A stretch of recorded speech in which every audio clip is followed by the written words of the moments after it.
to teachers, students, and socially inept, to the Constitution of American life with the Friends of Publius, of which all four of us are socially inept.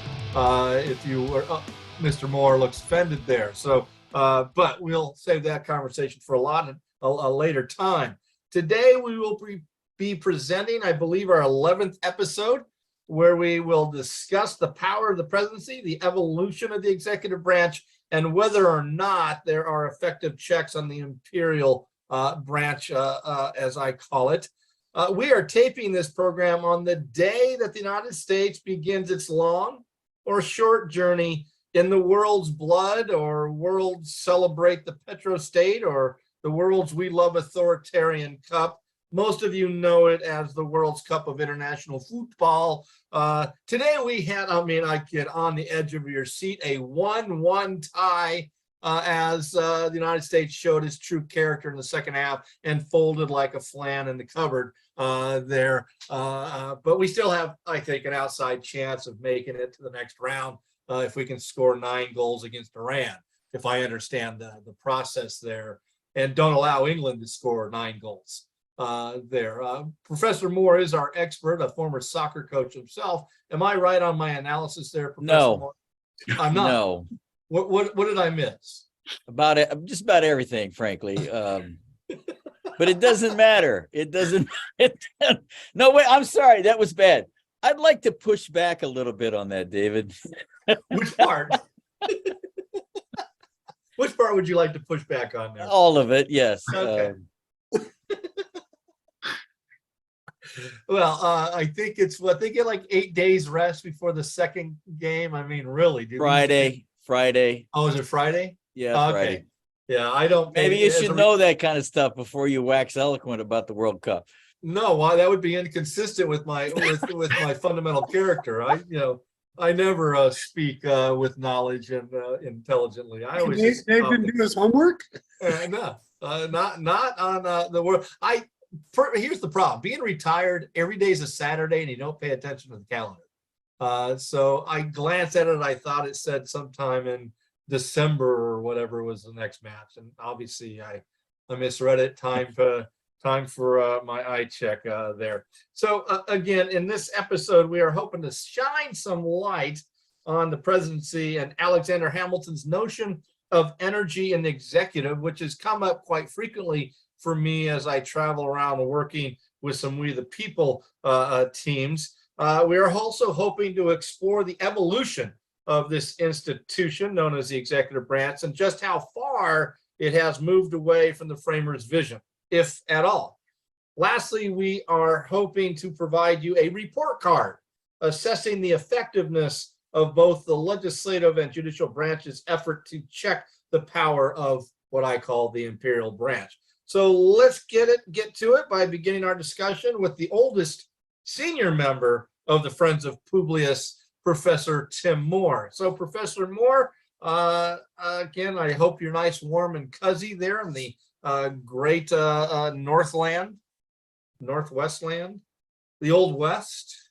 Well, I don't know what the geographic. We call it Wisconsin. We call it Wisconsin, the cheese state there. So first of all, let's get to, because this has kind of become standard, defining some terms. How would you define energy in the executive from the 18th century perspective?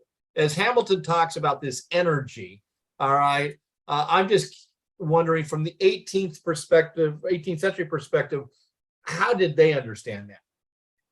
Well, the American founders in the 18th century, I think, were highly colored by their suspicions about two things. One, obviously the British monarch, but they're also colored by their colonial experience with royally appointed governors. And perhaps the most, there were a couple things that within that systemic framework that really bothered them. One was just these unenumerated, prerogative. The royal prerogative is a feature of the British monarchy. So that bothered them. I'd also suggest for our consideration They're also bothered by the monarchy's, historically, the monarchy's ability to meddle with Congress. And then later on, another consideration that bothers them is the legislature's influence within the executive, this king in parliament, or later the prime minister coming from parliament. So blending of powers is almost as important to consider when they are thinking through this power of an executive. But I'd say in large part it's the colonial governors and it's the royal monarch, the prerogative powers of the monarchy. So I'm assuming to a certain degree this advocacy of some energy is a direct response to the structure and formation of the articles. Yeah, I could meet you halfway on that. Yes, the standard textbook explanation is there's no monarchy, or excuse me, oops, there's no executive in the articles. Now that's functionally there was kind of an executive functioning, and it was done in committees.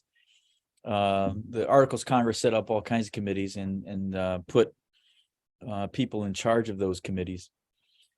So yeah, there is I think that, but I also am going to suggest look, one of the uber things that just dawned on me here as I was doing some thinking for about today. There's a reason Hamilton writes the President Federalist Papers, and there's a reason that Madison writes the Legislature Federalist Papers. So I'm going to propose for our consideration, anytime you want to make an argument that Publius speaks with one mind, all you have to do is look at what Hamilton's saying about the presidency, and he uses that word to your point, David, energy in the executive. He wants an energetic. Now, is he driven because of the failure of the articles? Maybe. I'd say there's an argument to be made he's driven by his admiration of the British monarch. So I think there's a negative motivation to your point about the articles, but I think in Hamilton's case, I would consider him to be motivated by, can we get as close to a British monarchy as we can? Well, does the vagueness of the language of Article 2 emanate to some degree from this energetic purpose? That they knew they wanted an energetic executive, but that if they articulated it and enumerated it to such a degree, that would cause too much pushback. So that's one of the reasons they kept it vague, because they wanted an energetic president. Well, I'd say the energy, in some ways, the energetic executive, I believe, is largely colored by our modern experience with the presidency. I don't believe, and that's another way of saying, I think the founders would be aghast at the powers that have evolved, and I'll leave Chris and Mike to speak to those issues. But so this notion of the energetic executive, I think, is very much influenced by our experienced 20th century presidency. Well, when I look at the Constitution and you look at what they talked about at the convention, they're designing an administrator. They spent a lot of time talking about what the oath would be, and how much energy. It's fascinating. They really parse out the words in the oath, because they know if they have these vague certain kinds of oaths that they described and talked about and debated at Philadelphia. They saw a lot of energy in that. And they're not interested in that. So I would suggest that Philadelphia, now this is Hamilton aside, because he writes for proposing an energetic executive. But again, back to my own point here, I think that our reading of that is colored by our 20th century experience. So I would say at Philadelphia, they're designing not an errand boy, because that sounds demeaning, but they're designing a person to enact legislation, not create or be powerful with their prerogatives. Well, so Chris, let's build on that, which Tim kind of referred to. to an extent, because Hamilton constantly refers to this notion of energy in the executive. And I'm wondering, was this intended to be both in the field of domestic and foreign policy? Because I guess this is where I get a little bit, my kind of building off of you, Tim, my understanding is that the primary purpose of the energy was to act as a check on Congress. All right. So you needed that energy in the executive to push back against the legislative branches, which they were very fearful of. It seems from our previous conversation that they were very fearful of the power of Congress, which is why they enumerate that power and put some restrictions on it. So that's where I'm coming from. Is my understanding is it was predominantly there to check Congress, and obviously they were going to allow foreign policy energy there. So I'm wondering, from what you understand and know, Chris, was it going to be both? And let me tie this to what Tim said. It seems today that energy is clearly in the domestic realm as well as foreign policy. In fact, I think excessively so. And therefore, we are at a point in which the framers would not recognize. Does that make sense? Working my way backwards through that, David, yes, the framers would not recognize the executive that we have today and the executive powers that we have today. I know we'll probably get to that in a little bit when we start assigning letter grades. I would refer students to Locke's second treatise. In his second treatise, he talks about legislative, executive, and what he calls federative powers. And that really goes into foreign policy. So he's actually he's writing about some Republican checks on the power of the executive. Blackstone's commentaries on the law as well are two, and probably throw in Montesquieu as well. All of these guys have written extensively and certainly influenced the framers about this notion of separation of powers. And yes, David, I think that part of that energy is to give the executive power to check the power of the legislative branches, and we've alluded to that numerous times. And this is the impetuous vortex, as Madison describes Congress. And not only do they separate it, and they separate out that power to two chambers. Then we talk about the separation in federalism as well. But also, it's like going back to the oath that Tim alluded to. There's the vesting clause. And the take care clause that the president has to take care that the law be faithfully executed. And so much of that foreign policy law, we think of foreign policy, is actually the Senate and Congress has a big hand in that. So Congress, will help establish that law, but then it's the president's role to carry out that law, right? Once Congress has played a role in it.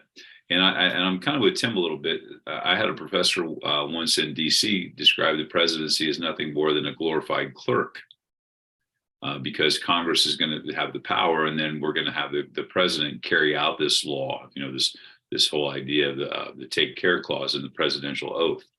So I think it is, you want to give the executive power to be able to check the legislature, but in a way, the Congress has such a role in foreign policy and obviously domestic policy that we have gone we've gotten far away from, I believe, what the framers intended. So I'm not sure if I'm answering the question, but I think it's both for in terms of energy and the executive. I think we've misread that clause, because students, I would encourage you to read Federal 71, 72, 75.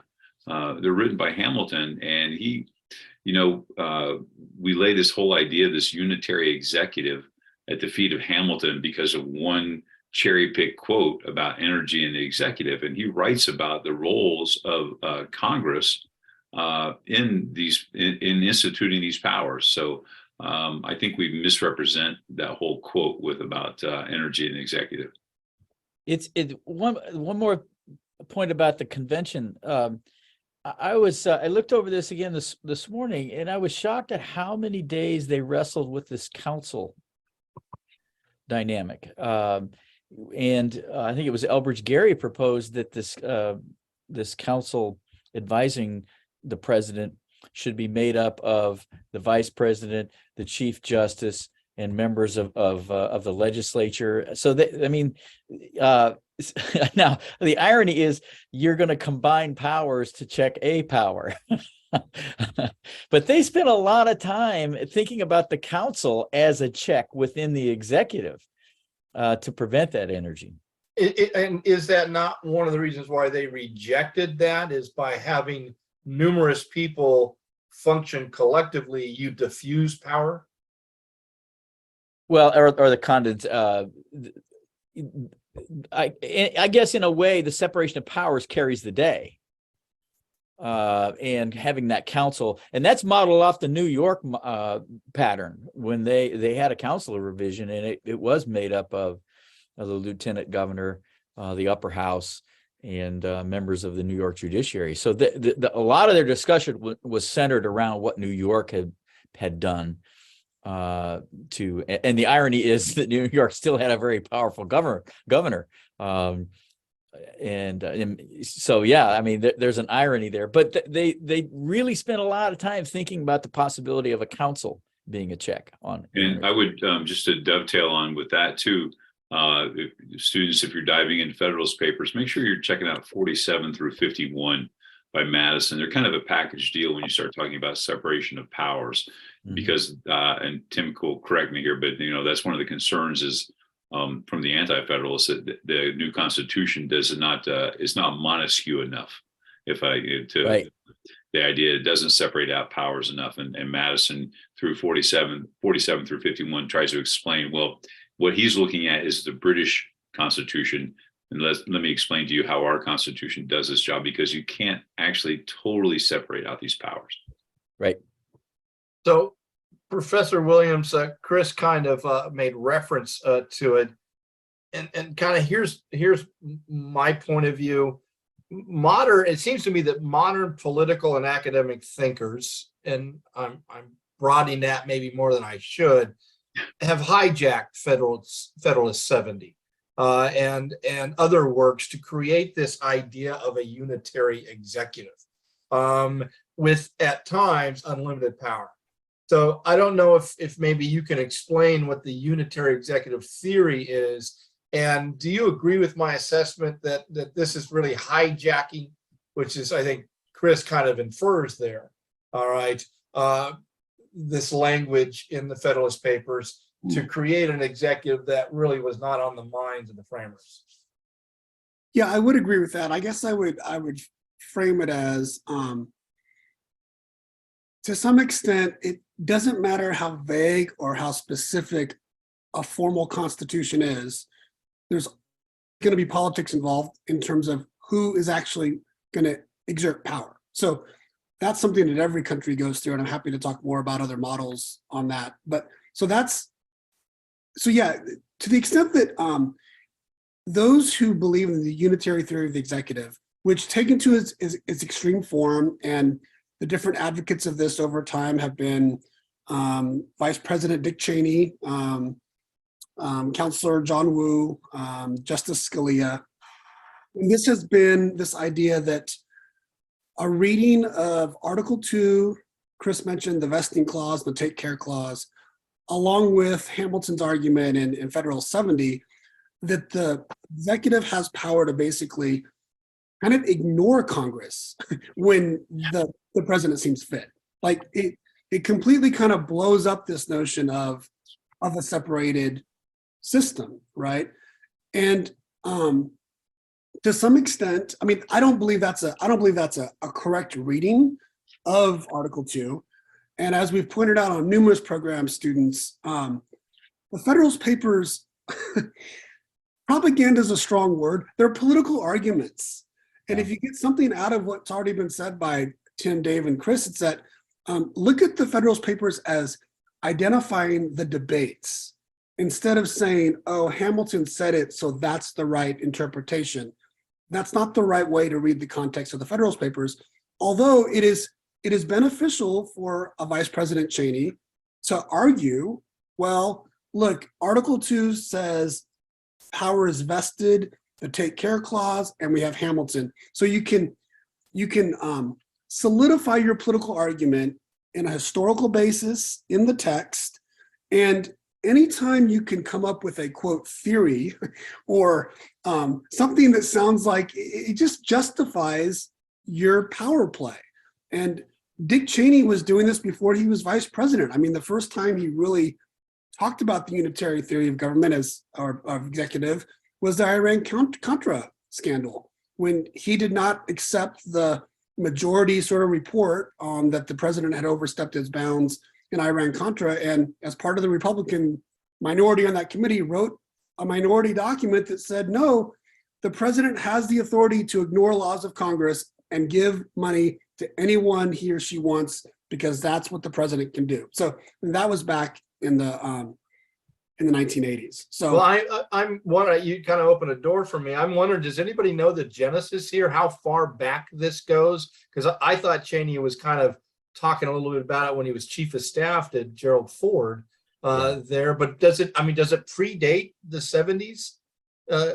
Anybody on the panel, any idea of the genesis of this? I can only speak to, I find this fascinating that because when they were talking at the convention, when they were talking about they were talking about unitary executive. They weren't talking about powers. They were talking about structure. The big debate that came up early is, should we have 3 executives? And so they talked about that for a while. And you'll notice in the New Jersey plan, the number for the executive is left blank. And so for a while, they're talking about structure, not powers. And then that morphed from 3 individuals, and that morphed to, is a council if you have multiple people in the executive advising the executive. So they weren't talking about powers per se as much as they were talking about structure in terms of unitary. But so it's fascinating to me as a historian to hear this all this discussion about powers now are associated with this discussion of unitary executive, which is to me a huge jump, a huge evolution. But I don't know what between Mike's comments and what happened at the convention, I have no idea where ground zero is on the powers question. I went back to trying to look at that, and really the first actual that I can see is back to the idea of Cheney and others early on, once he's in the halls of power, to the idea of creating this purpose or this idea of a unitary executive. When he was when George H.W. Bush, what was his role, Cheney's role, when Bush asked for the resolution to invade and get Saddam Hussein out of Kuwait? He's Secretary of Defense, or Secretary of Defense. Def. And I remember there's a line from President George H.W. Bush. He said after Cheney was advising him, he said, I didn't need some old goat in Congress to tell me I had the ability to, send troops in to get Saddam out of Kuwait. But I'm going to take a tangent here for the students. I want you to read the opening of Article 1 and then read the opening of Article 2. Because in Article 1, it says, all legislative power herein granted.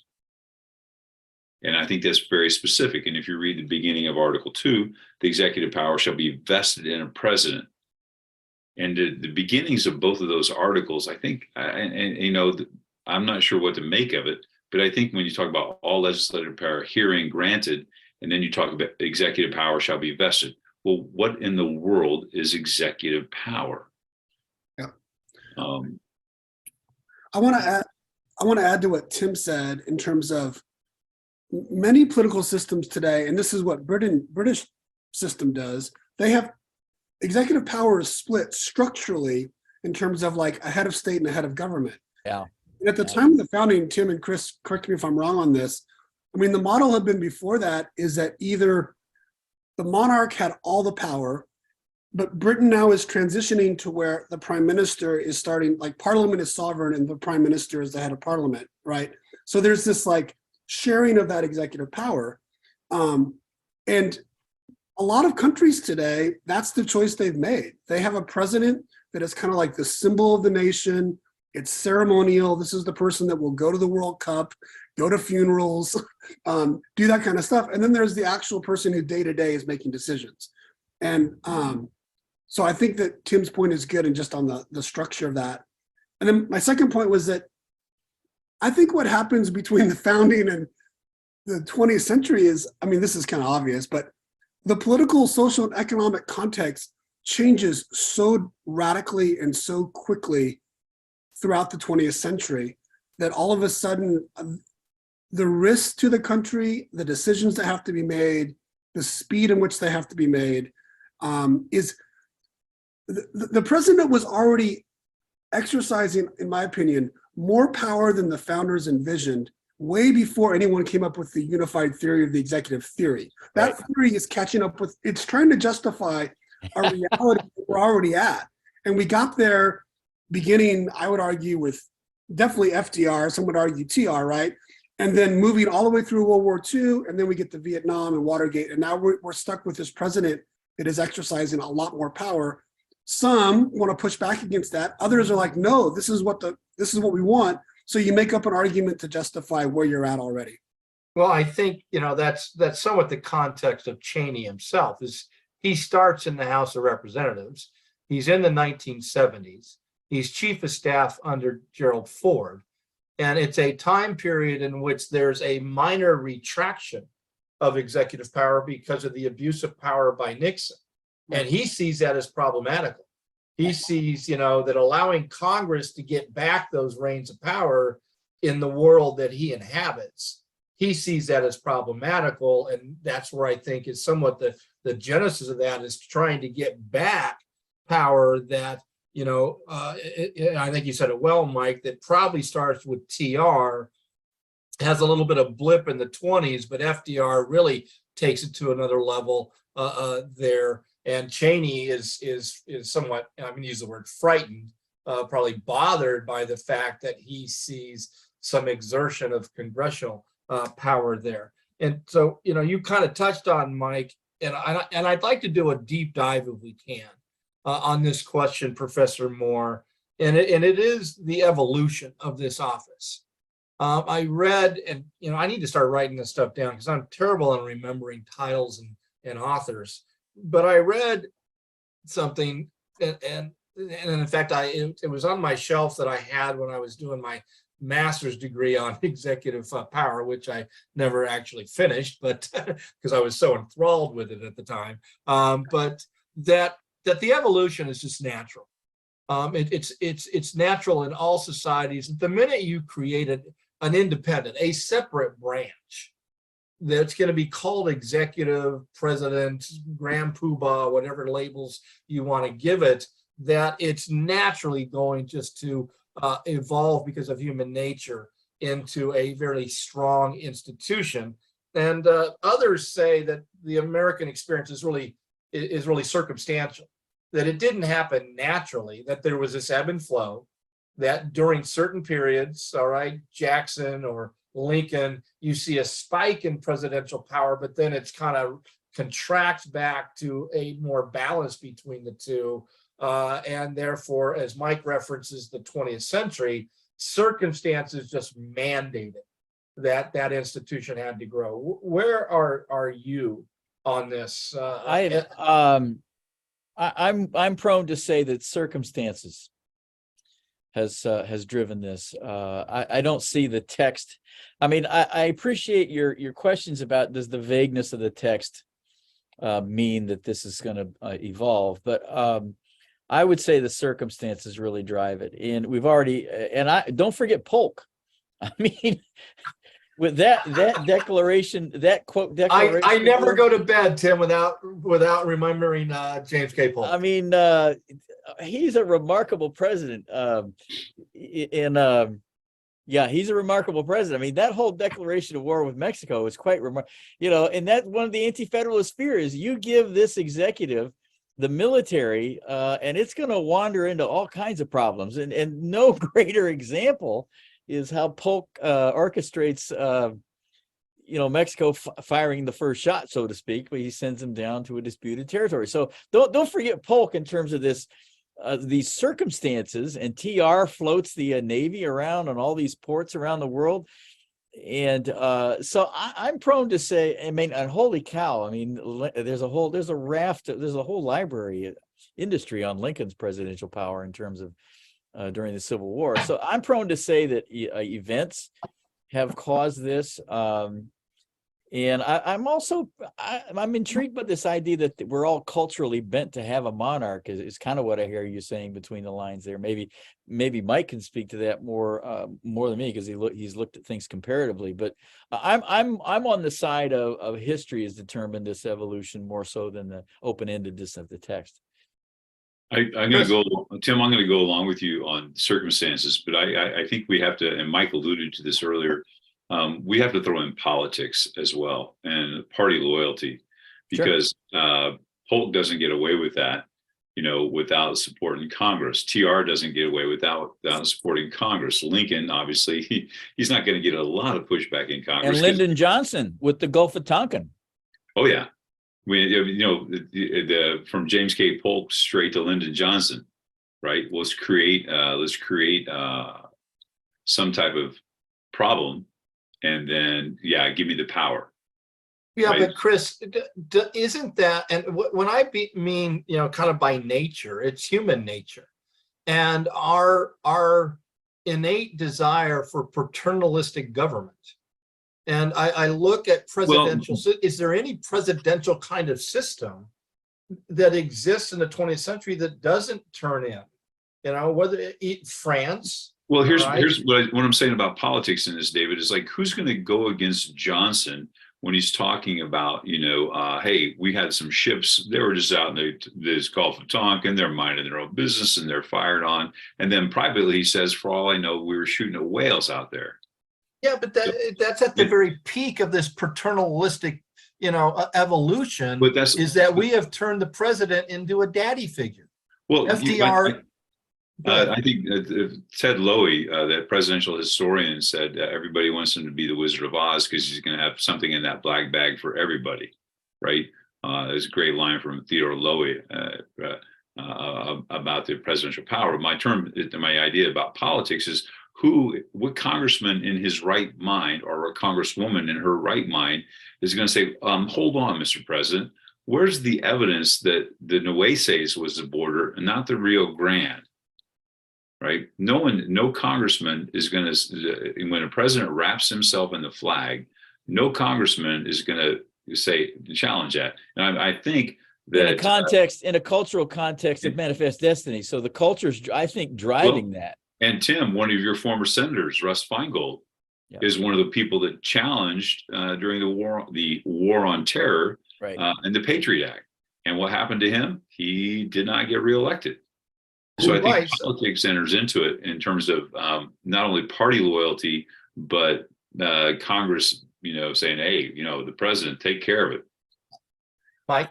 Yeah, no, I think it's like everything else. It's all these factors combined. And I do think the best argument for me, and I'm going to get on Tim's territory right here. So Tim, when you shoot me down, be gentle, please. I'm always the guy that shoots people down. How did I get into this role? My experience from the last episode is I don't trust either three of you to be able to count on kind of stuff. So go ahead, Mike.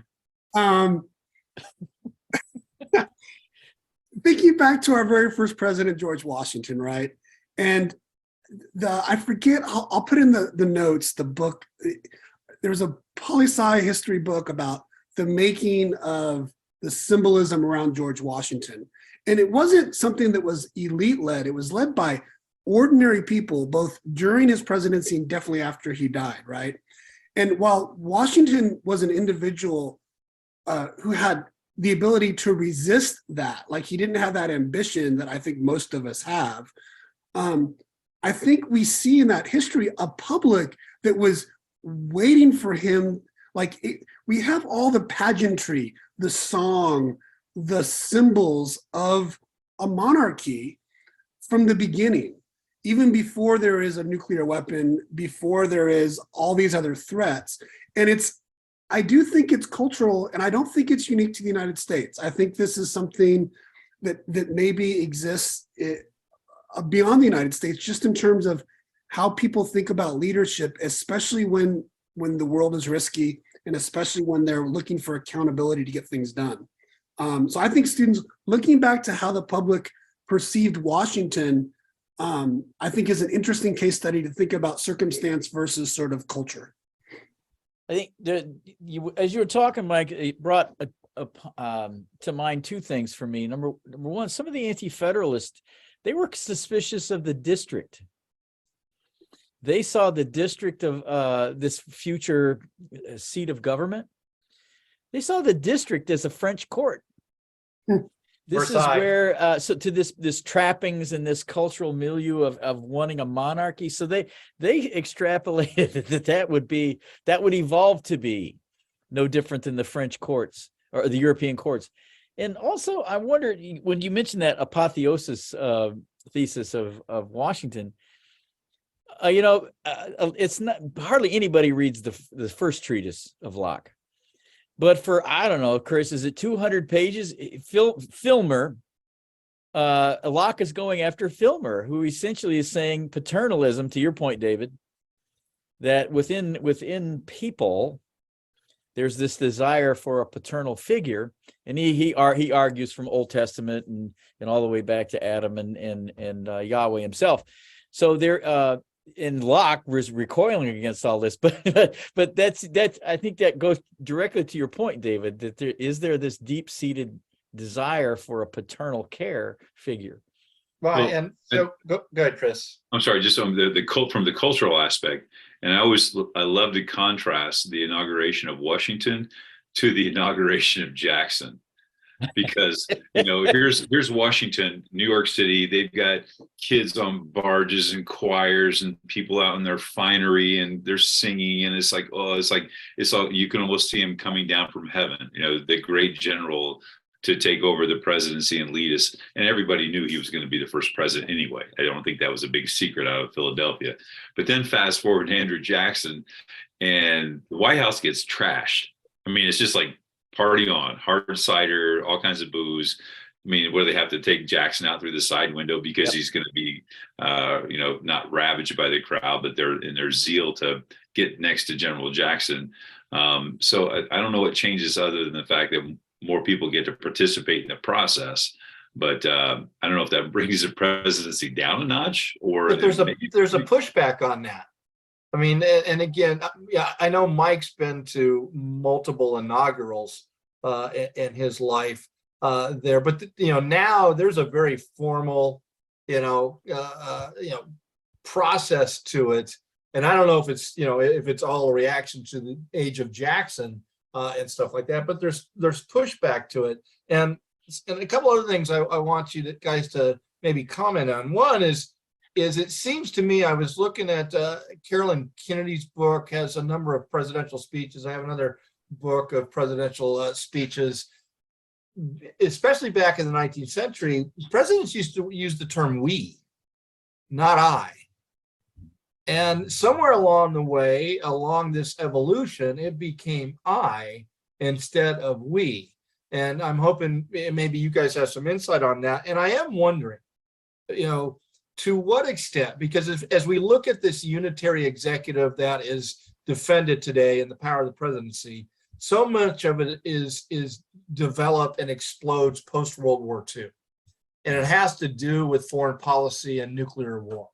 Do you guys buy into the argument that the mode of warfare and technology mandated the significant increase of presidential war powers? Do you buy that argument that it had to be that way because technology had changed the face of war? That's to anybody who wants to jump on that or the we and I thing.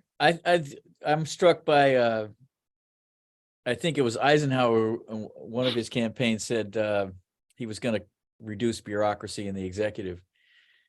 Somebody asked him at a press conference how that was going, and he said, well, first of all, I'd like to figure out how many people actually work for me. And of course, everybody chuckles. But I mean, to your point of this is post World War II, and there's a tremendous expansion of executive agencies too. I mean, that's the growth of agencies. I think really complicates the executive power and marshaling all of those resources. So I think there's probably something to that tech angle. And you know, obviously, the technology in war that falls under commander in chief. So I think there's a natural, yeah. That's oh no. When called into service, who does the calling? Congress does the calling. Right. Forget but that. then it slides over to the other guy. Wait. The argument is, Chris, you know, and the argument is because of nuclear war, and you can't go to Congress. No, I want to maybe agree with you. A book. I'm going to recommend a book for students called Bomb Power by Gary Wills, a great historian. And it's a fantastic read. It's an easy read, and it really supports what you're saying, David, in the fact that, you know, when after World War II, and now we have the advent of nuclear weapons, where one person has the authority to destroy the world, and that's terrifying. Right, but can you and again, I'm sorry, but that's where I got the argument from Bomb Power from Gary Wills there. So I remember I have no original thought whatsoever. So that's his that I read and love. And you know, one of the things I believe he brings up is that, okay, that's true. And I don't think anyone on this panel is going to say, you know, if Russia or China launches the weapons, we still want Congress to debate. But well, I'm going to go back to our boy Hamilton, and he, you know, the idea is, if you're going to start something, you got to go through Congress. But if you're going to defend, then the executive absolutely has the authority to defend. And he writes that in his, what's it called? The examination, I think. I'll have to go back. Is that what it's called, Tim? The examination? I think so. I think you're right. Examination number 2, because the argument is like, well, you know, wait a minute. Congress has Article 1, Section 8, Paragraph 11. They have the ability to declare war. And we know that the framers debated that specifically. Wage, the terminology wage versus declare, and yet you know, Jefferson and the Barbary Pirates and the whole bit with him taking action, but Hamilton in the examination, because I think doesn't Jefferson return a ship to somebody and people are upset, and he's saying, well, wait a minute, you know, I don't have this support of Congress, so this is why I have to do this. But Hamilton in the examination comes back and says, wait a minute, if you're going to start something, you got to go through Congress. But if you're acting as the executive in defense of the nation, then you can act without Congress. So therein lies the idea that, you know, a retaliatory strike, David, the idea of the president issuing that retaliatory strike. Yeah, Mike, I'll get to you. Here's I'd like you to point out again, so we're all in agreement.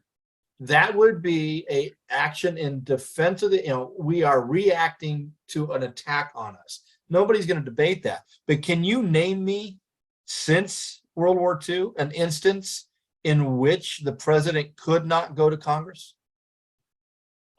In that time and technology mattered.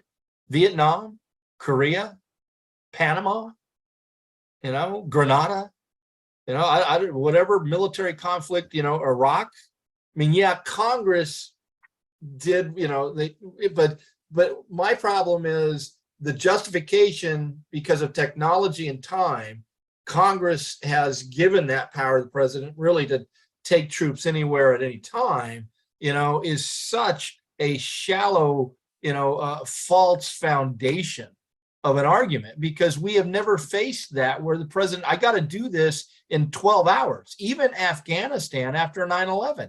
How many months before we sent troops?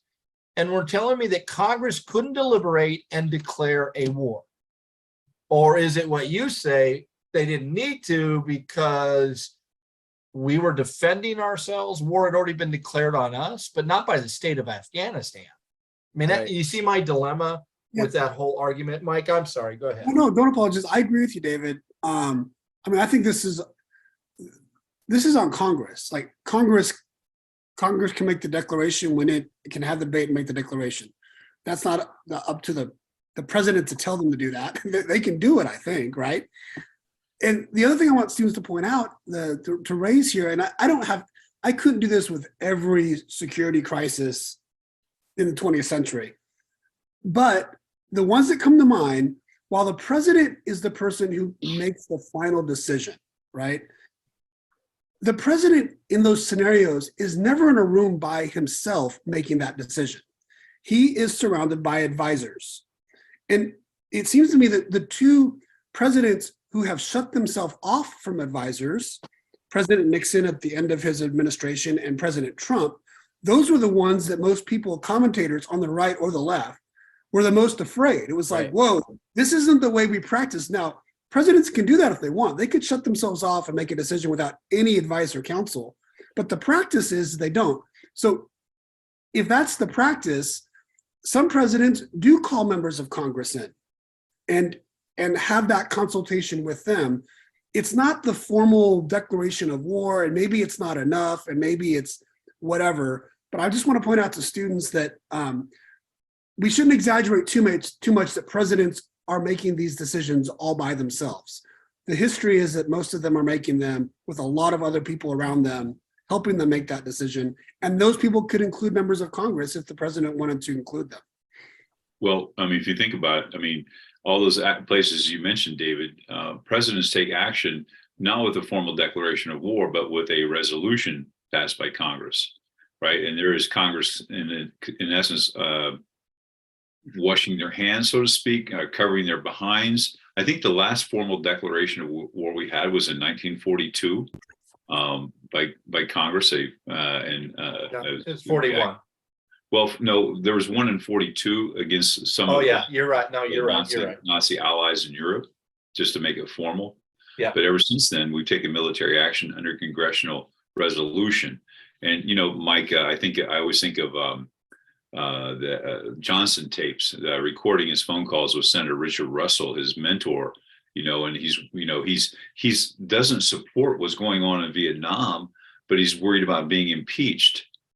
He's worried that if I get out of Vietnam, you know, they're going to impeach me. And you can listen to these recordings. And so he is relying on some of his, I wouldn't say advisor, but I would say friends and counselors in Congress a little bit there in terms of that. But it's really congressional resolution. And I think it's because I think in a lot of ways, it's kind of like the cowardice of Congress, because again, when the president wraps himself in the flag or we see a military threat, nobody in Congress wants to challenge the president's authority to, you know, defend the nation. And then I mentioned Senator Feingold from Wisconsin questions it, and it costs him. I mean, think about how, I mean, I was so frustrated during the campaign of 2016 is they had a commander-in-chief forum on an aircraft carrier with then candidates Hillary Clinton and Donald Trump. And to me, it was so frustrating because they're having this commander-in-chief forum and there was no mention of Congress and the congressional role in taking the country to war. Very frustrating. Mike, I'm sorry. Oh, no, don't apply. I'll put another hypothesis out there for the students, and I haven't done any research on this, but think about, like, after World War II, the United States is the one of two most powerful countries in the world, right? And immediately Korea happens. And my thinking is that Republicans and Democrats know, okay, we've been pretending to be an empire since TR wanted us to be. Now we're gonna have to flex our muscles. And if we are a country, if we declare war every time we have to go in someplace and, you know, flex our muscles, how does that look to the American people and to the world that we're declaring war every 2 years on somebody, right? I think there's something there that it just doesn't fit with the story we tell ourselves, that we're this reluctant nation that doesn't want to get involved. We're not a colonial power. We're not an empire. We're not trying to be an aggressor.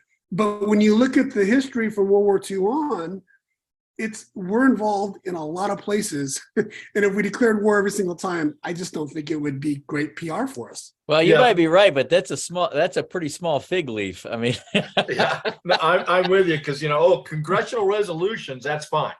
So it just changed the title of it from, you know, declaration of war to resolution. Oh yeah, Yeah. we're fine with resolutions, but But not, I think if you ask the rest of the world, they're going to say, "What doesn't matter what you call it. We know Yeah. what you're doing." Distinction without a difference, right? Right. yeah. So I'm getting it.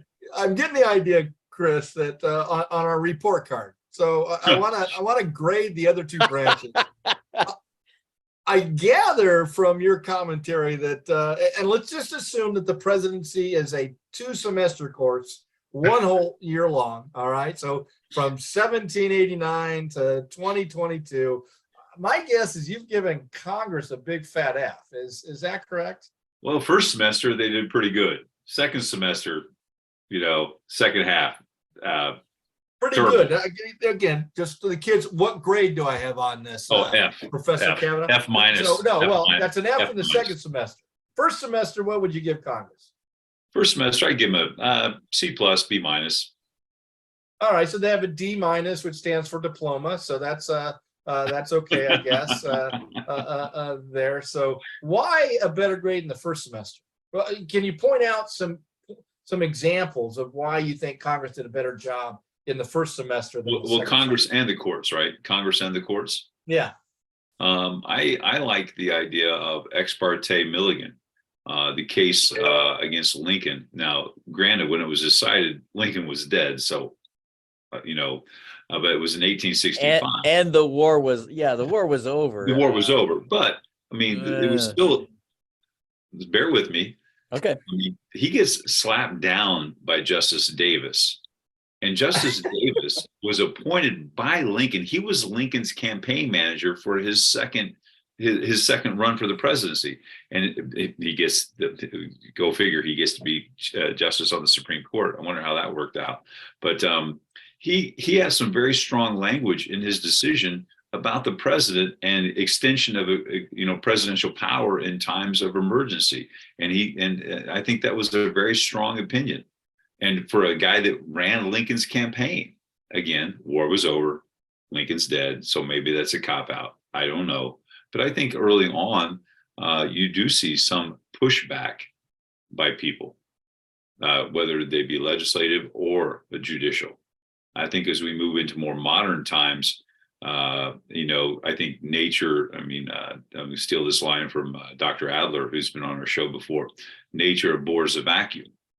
And if the Congress is not going to use its power, people will look to the executive to use that power. And that maybe goes back to the point you were making earlier, David, about our desire for a paternalistic type of leader. Well, so I understand the F grade for Congress in the second semester of the presidential history there, but the court, even in the second semester, would you give the court an F? No. We're talking about Nixon versus U.S. I mean, there's some lead cases. Youngstown Sheet 2. Or no, the steel seizure case. Youngstown Sheet 2.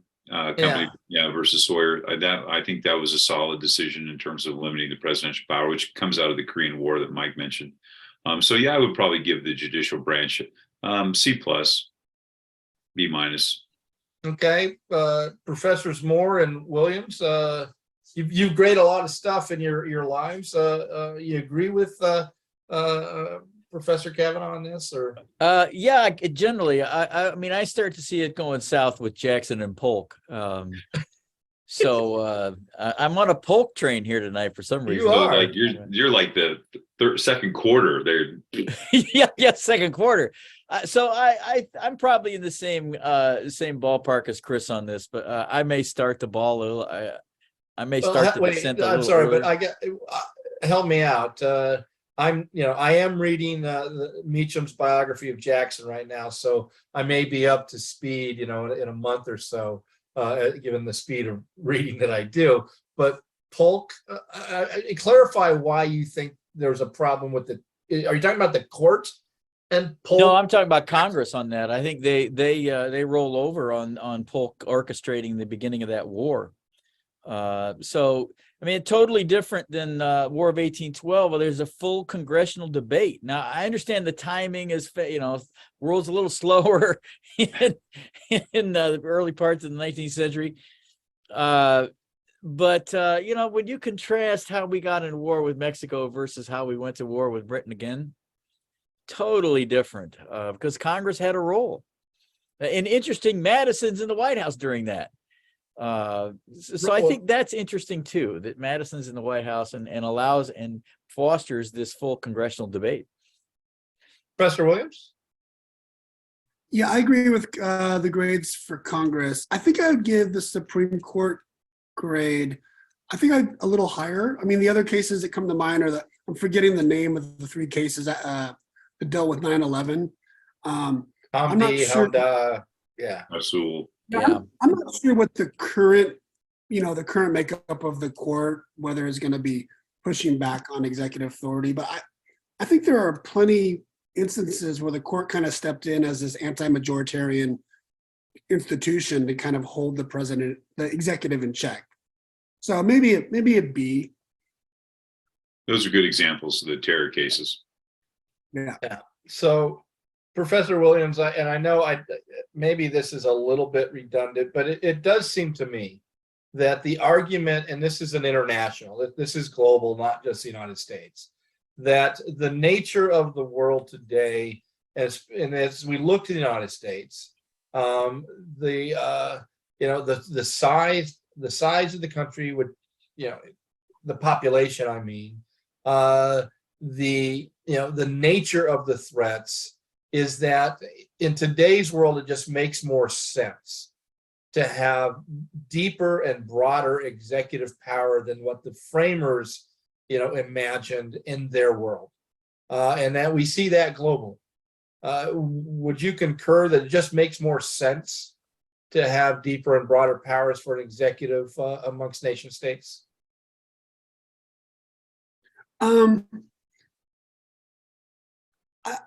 I don't know, because I'm trying to think of where executive power has increased in a lot of countries that are not wanting to be superpowers and that aren't faced with these sort of existential questions, and that power is still increasing. So yes, I think in some cases that holds. I think the other things the students should recognize is that for most of human history, right, most of the world has been governed by unelected authoritarian leaders or authoritarian parties or military, right? We see a sea change happening beginning in the 1970s and then kind of through the 1990s, kind of climaxing in the early 2000s, where there's more and more places at least having sort of electoral democracy. And what you see in a lot of those places now, they have kind of become less democratic, but they are electing heads of state and presidents and prime ministers who are exercising a lot of power, as we've been discussing, but they can now do it and they can claim some sort of like legitimacy, like, well, I've been elected, right? So yes, I think circumstance has something to do with it. I also think that this wave of democracy that swept the world the last 30 years has created a lot of what Zakaria would call illiberal democracies. And in those places where there's weak party systems, where there's patron-client relationships, those systems have created one-person rule, regardless of sort of external threats or technology or anything like that. And maybe that's just human nature. I mean, maybe that's just human nature. Yeah. Chris or Tim? Again, you're asking me if what's going on currently, and I'm going to leave that up to Chris and Mike. I mean, I think the model is probably Turkey and Hungary, those kind of things you're talking about, Mike. Well, also, if we, again, I know, well, you should probably pay closer attention since Canada is closer to you. But there's a power grab going on in Canada. There's a power grab going on in France. Their executive, executives there are trying to get more and more power there as well. So obviously, your notion of Turkey and Hungary, Poland to a certain extent. I mean, it's all over Europe, but also nations more aligned with, I guess with Western thought and separation of powers, we see movements of trying to consolidate and enhance power there, kind of thing. So, and it seems to me the argument is consistent anywhere in the world. It's just the nature of the world today mandates that. Chris? Well, I would throw Italy in there as well. Obviously, they just elected a prime minister that was definitely more on the authoritarian side. But and I don't know if I disagree, David. I don't know if this is part of the ebb and flow of human nature, because as Michael said earlier, we saw this with the collapse of the Soviet Union. You saw this, an outbreak of constitution making, and especially among the former Eastern Bloc countries. But now I don't know if this is just part of the expansive nature and the contraction of the idea of liberties. I'm not sure, but I would also, I would throw in Iran right now, because you see people in Iran pushing back against a very authoritarian leadership, and a lot of young people. And I would argue that you've seen a lot of young people in our midterm election step out and vote against the whole notion of certain authoritarian tendencies among those here in the States. So I'm hoping that, young people may save us from ourselves around the world. I don't know if I agree with that. I agree with you to a certain point. The Iranians are protesting a theocracy. They want, the theocrats out. They'd be fine. I think they'd be fine with a powerful secular executive with some democratic foundations. I've seen some video from young people taken in Iran, especially young kids on the street, with older men telling younger women about covering up their hair, right? About the hijab or a headscarf.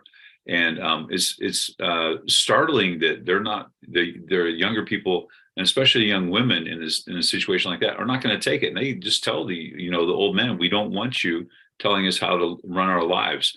And if you think about the pushback against the Dobbs decision, I think there are a lot of people generated, the Dobbs decision by the United States Supreme Court generated a lot of pushback among young women in this country as well, in terms of having what's that deal with? I don't know how Dobbs relates to executive.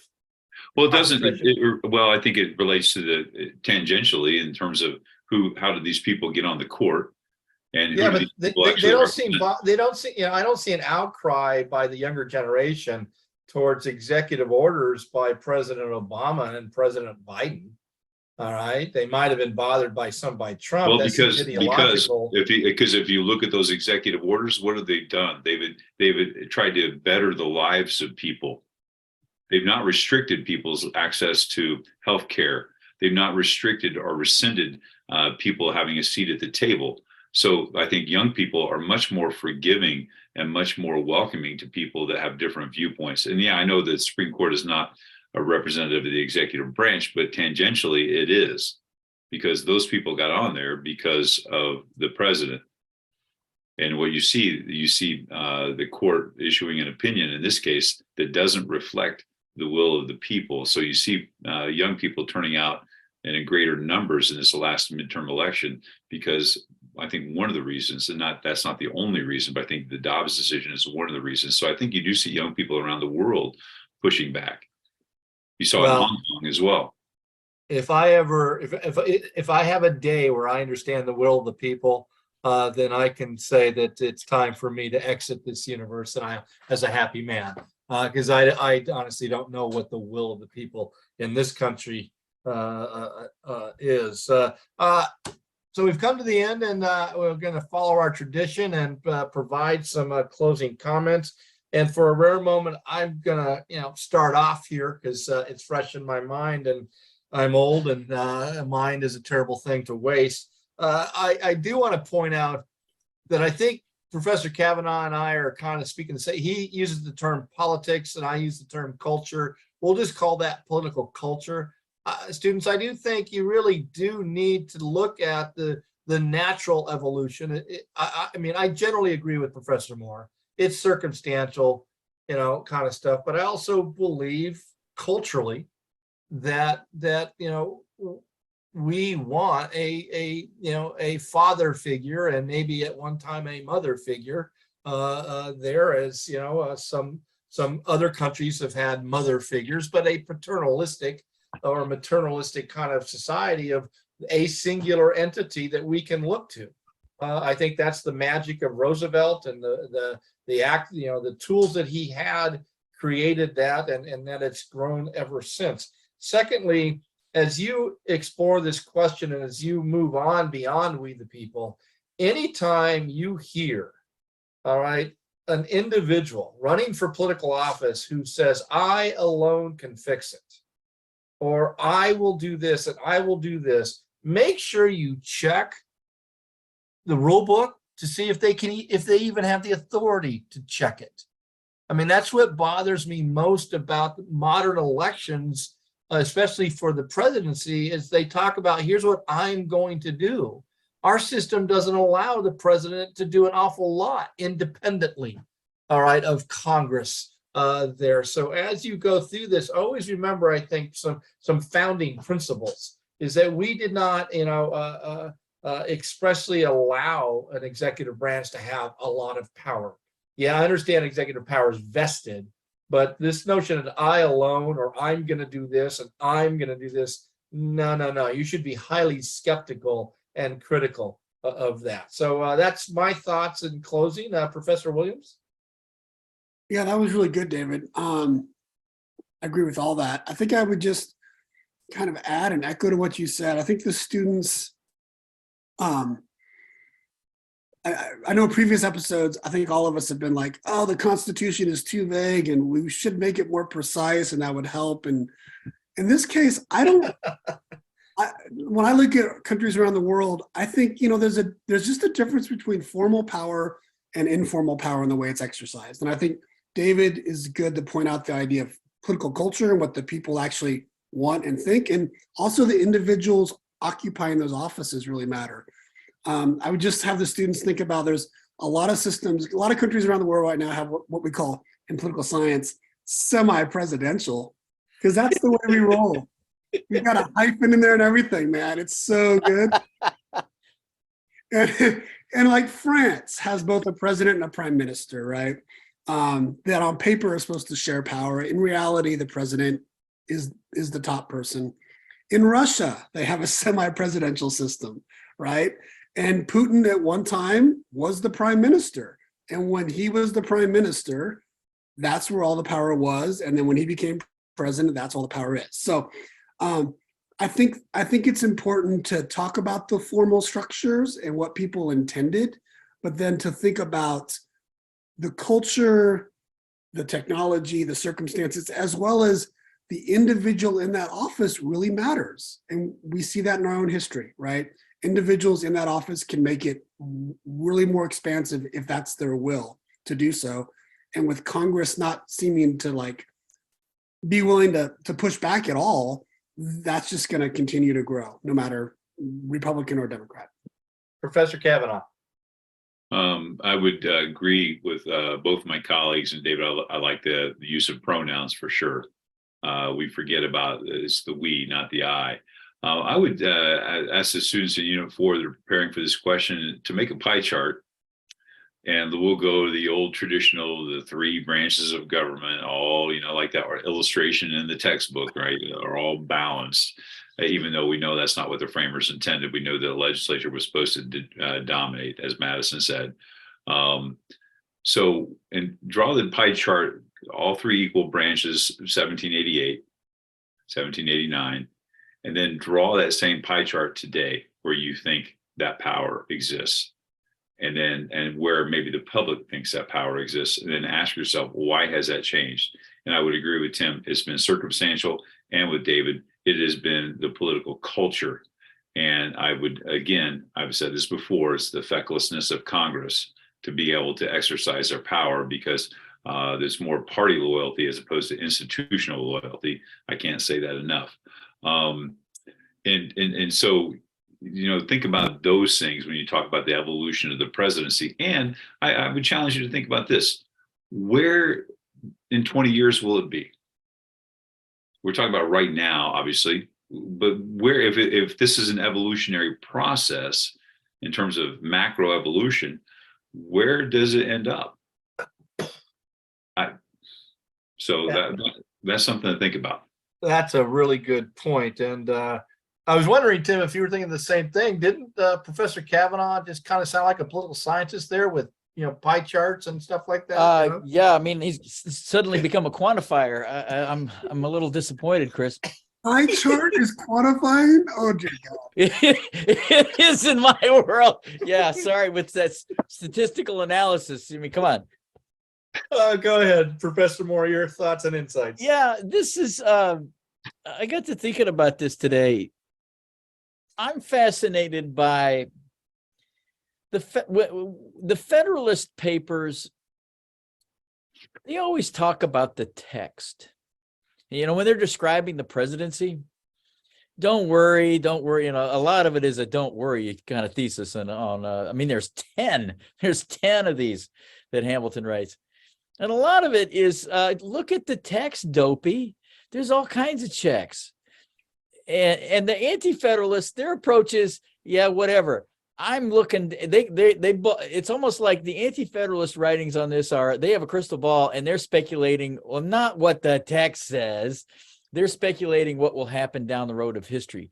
So I was kind of impressed with myself to think about this. I don't know whether this is right or not, but I just noticed the Federalists always go to the text. And I mean, we've said this, Mike said it, there's these formal structures and then there's these informal practices. And I think that comes to play here when the Federalists are really text bound in their arguing, most of their arguing. And they use history and in their arguments as well. But it really struck me as a quite different way of thinking about the presidency. And frankly, I think the Anti-Federalist had a pretty decent crystal ball. I mean, that'd be an interesting project. Look at every Anti-Federalist paper.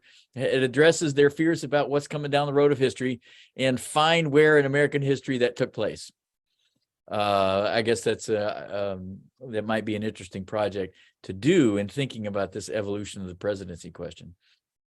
Well, very astute insights by all of you. Students, I hope you enjoyed this session.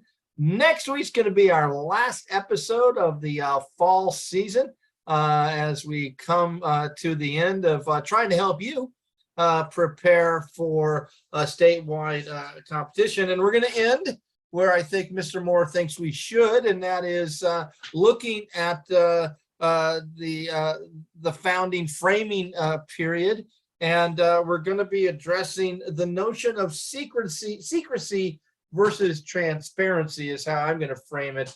As we know, the Philadelphia Convention was allegedly held in secret there. And so that's what we look forward to, and in the continuation of secret deliberations and how you square that with again, democratic government. So until then, peace, love, yogurt tacos, go USA. Bye-bye, bye-byes.